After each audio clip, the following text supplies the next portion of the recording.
The other day I sold one of my coins that got me really interested into world history. Um, and I wanted to show it off, and I wanted to tell a little bit about the time when this coin was minted, because there's a lot of similarities with what's going on now. If you haven't been paying attention to the news, or you're not watching this video in 2025, it is batshit crazy. So, and when I sold this coin, it inspired me to look a little bit more into about this time period between the late 1800s and early 1900s in Russia. This is a 1897 1 ruble from Russia. It's a 90% silver coin. It's right about 20 grams and an ASF of 0.5786 troy ounce, if I'm right.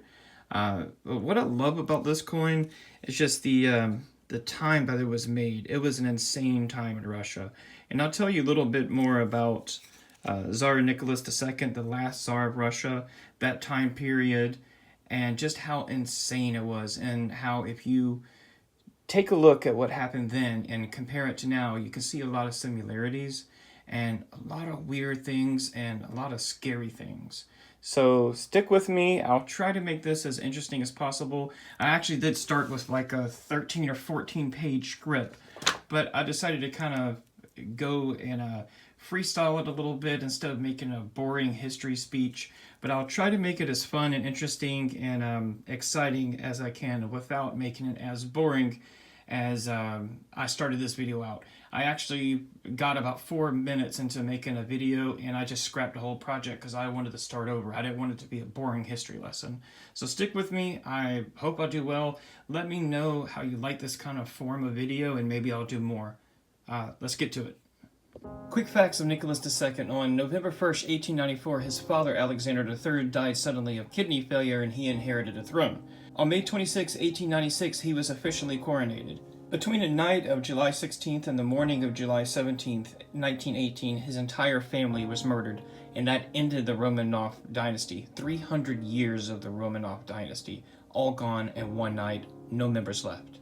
So who would want Tsar Nicholas II and his entire family, including the entourage that was there that night, all shot, bayonet, dismembered, thrown into a mine shaft to disappear for 61 years?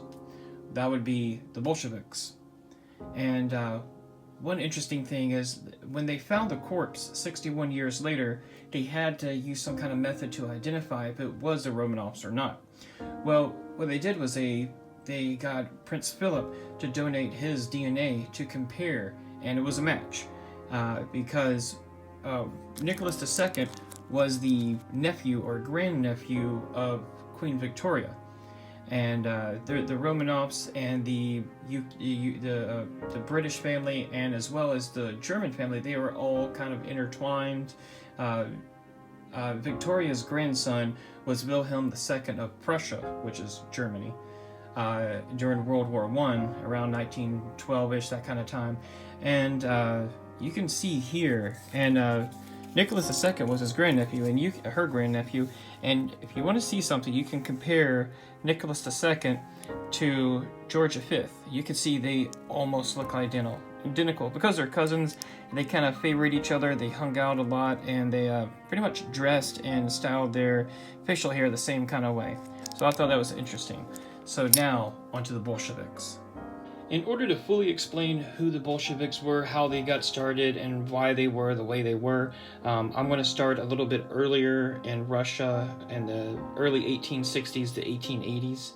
In 1861, Alexander II, who was Nicholas II's grandfather, was Tsar at the time, and he abolished serfdom, which was the Russian equivalent to slavery. And when he abolished serfdom, the newly freed peasants, I'll use that term, didn't quite know what to do, so they just kind of continued doing what they were doing. And there was a group that called themselves Zemlya Volya, or Liberty and Land, and they tried to convince the peasants to form a revolution against the Tsar. And they passed out pamphlets and spread propaganda, but when that didn't work, they resorted to absolute terrorism. And on April the 2nd, 1879, they attempted to assassinate Alexander II, but it didn't work. They were arrested, and they were hung in front of a large group of people, and this led to an aggressive crackdown on revolutionaries. There were several assassination attempts plotted for nearly 40 years on Alexander II, the Third, and Nicholas II. They weren't playing around. And on March 1st, 1881, an assassination attempt was planned and executed.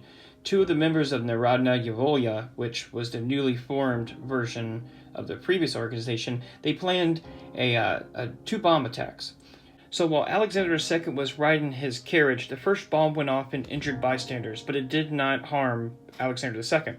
Now, Alexander II, who was superstitious, neurotic, and paranoid, had dreams all the times of dying, and he sought spiritual advisors. He pretty much predicted his own death, but was able to prevent it many, many times. You should really look into it. It's interesting. He was a real interesting guy. But this time, he did not predict his death. He got out of his carriage to check on the injured bystanders, and by his surprise, another member of Narodnaya Volia, they ran up, blew themselves up, and became the first suicide bomber of all time. This was Russia's 9/11. All of the members that conspired in the assassination were caught and hung, except for one, who was a lady who was 8 months pregnant, but she was caught in 1883, and that ended Narodnaya Volia. And unfortunately, here is something that Narodnaya Volia didn't know. Just 2 hours prior to his death, he ordered a special commission to draft a new constitution for the Russian Empire. Russia was very late to start industrialization.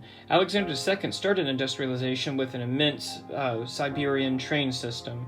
Alexander III was almost killed by a train disaster, but that wasn't terrorism. That was due to faulty tracks and speeding. But the push for industrialization most likely made them targets of Narodnaya Volia. Now, even Karl Marx himself said that Russia would be the last place he thought a revolution would start. Boy, he was wrong. But when Alexander II died, so did the constitution reform. And it actually made it worse for the revolutionary, since his son, Alexander III, took power and cracked down even harder on revolutionaries. Now, that wasn't the end of Narodnaya Volia. Not exactly. One of the members of Narodnaya Volia was Vladimir Lenin's older brother. So Vladimir Lenin's older brother, who was also named Alexander, like the current Tsar, was a member of Narodnaya Volia and was hung for planning the murder of Alexander III. Vladimir Lenin's father was a school teacher, which I was going to get into a whole long rant, but if you look up the Prussian school system and see how that inspired a lot of the socialism in Europe, it would just make this video a lot shorter. So do your own research.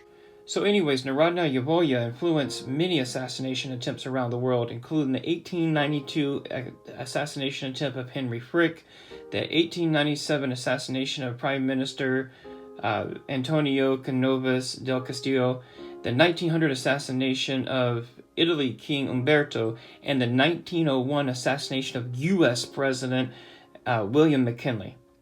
So after the collapse of Narodnaya Volia, the Bolsheviks were created and led by Vladimir Lenin himself. The Bolsheviks started in 1898, and it wasn't the first socialist group in Russia, but it was the one that led the political split and divided Russia into two parties, the Bolsheviks and the Mensheviks. But basically, the Bolsheviks were pro-terrorism and the Mensheviks were against terrorism, but they were pretty much the same socialist party. And in 1904, Russia went to war with Japan, which brought on famine, inflation, joblessness, and just a lot of unease. In 1891, before Nicholas was a czar, he was attacked by a Japanese soldier. The soldier took out a saber and slashed Nicholas in the head, cutting off a large part of his skull. He suffered from headaches for the rest of his life after that, and he deserted to call them the monkeys and never trusted them again. When the attack happened, Nicholas sat there smoking a cigarette and nearly refused to be bandaged. There were two Japanese men who stopped the soldier from killing Nicholas II, and he then gave them a pension and gave them a good reward. But during the Russo-Japanese War, he turned against them, revoked their pension, and accused them of being spies. And in 1905, Bloody Sunday happened. This is where citizens were protesting the Tsar outside of the Winter Palace, and the Tsardom's military opened up fire, killing up to 200 unarmed protesters, and this really pissed the Bolsheviks off. And the Socialist Revolutionary Party, who was a second party, started turning their support toward the Bolsheviks, and so did the citizens. So Alexander III, Nicholas II's father, was very liberal with the terrorists. He offered them to repent in exchange for a reprieve, but Vladimir Lenin's older brother rejected the repent. His mother begged him and begged him and begged him to repent, but he stated it would be against his principles, so he was hung, and this is mainly what inspired Vladimir Lenin to start a revolution. Now, Russia had what they considered a secret police. They called them the Okana. Well, the secret police, or the Okana, would follow around any kind of suspected revolutionaries, and Vladimir Lenin was on the run from house to house to house to house, wherever he had to go to hide from the secret police for 16 years, from basically 1898 to 1916. I have to back up and correct myself. In 1896, Vladimir Lenin was exiled to Siberia for trying to kill Alexander III, and he spent 3 years in exile, where he spent time with his wife, his mother-in-law. He had a cow and a maid who he paid 1 ruble a day, just like this one right here. Okay, I'm almost done. Here's some of the crazy things that happened from 1911 and 1917. Prime Minister Peter Stolypin was shot by anarchists in Kiev on September 14th, 1911. In the fall of 1911, Russian troops entered Iran and killed the leading constitutionalist. In 1912, there was demonstrations in Siberia where 170 Russian workers were killed for demonstrating against the government. The Lena Goldfield massacre. 200 striking workers were killed in a massacre. In 1913 was the 300th anniversary of the Romanov dynasty.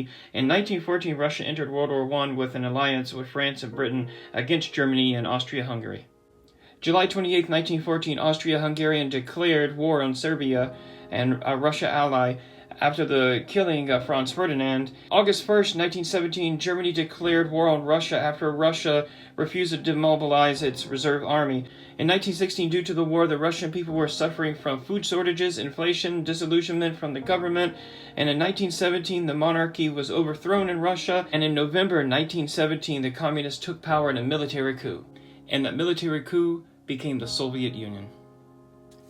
And that's why I love this coin. There's just so much history behind it, and you'll never get tired of studying Russian history and also the history of the Soviets and socialism and communism and all that mumbo jumbo. It's just, there's so much stuff that I wanted to add to this video, but it's getting way too long, and this is a coin channel, it's not a history channel. I'm no historian, but I hope you like this kind of this kind of video form that I did. Let me know if I should do more. Thank you for watching. Thank you for spending all this time with me. And please like, subscribe. I appreciate everybody's comments. I read them all. Thank you. Bye.